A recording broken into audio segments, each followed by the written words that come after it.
రాష్ట్రంలో ఉన్నటువంటి ఉపాధ్యాయులందరికీ కూడా నిజమైనటువంటి హక్కులు రాయితీలు అన్నింటినీ కూడా సాధించుకోవడం అనేటటువంటిది జరిగిందనేటటువంటి చారిత్రక వాస్తవాన్ని మీకు తెలియజేస్తున్నాను. వేళ ఆంధ్రప్రదేశ్ ఐక్యోపాధ్యాయ ఫెడరేషన్ కేవలం ఉపాధ్యాయులకే కాదు నాయకత్వం వహించడం అనేటటువంటిది ఈ రాష్ట్రంలో ఉన్నటువంటి ఉద్యోగ ఉపాధ్యాయ కార్మిక వర్గాలకు కూడా నాయకత్వం వహిస్తుంది. ఇవాళ కేఎస్ఎస్ ప్రసాద్ రాష్ట్ర ప్రధాన కార్యదర్శి ఎవరైతే ఉన్నారో ఈ రోజున జేఏసీ ఏదైతే ఉందో రాష్ట్ర ఉపాధ్యాయ కార్మిక పెన్షనర్ల సంఘం దానికి కూడా జనరల్ సెక్రటరీ జనరల్గా వ్యవహరించడం అనేటువంటి జరిగింది. మన నాయకత్వంలో వచ్చిన తర్వాత పోరాట స్ఫూర్తి అనేటటువంటిది మారిపోవడం జరిగింది.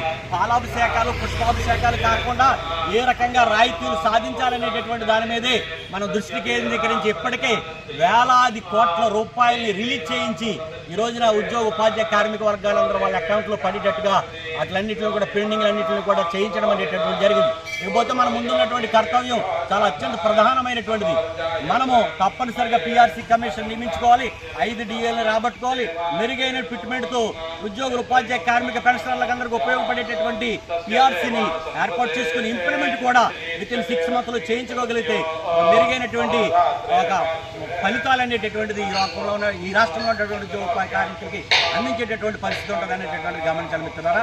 అంతేకాదు మనము సిపిఎస్ కోసం పెద్ద ఎత్తున అప్పటి నుంచి 2005 సంవత్సరం నుంచి ఇప్పటి వరకు చేస్తూనే ఉన్నాము. ఇవాళ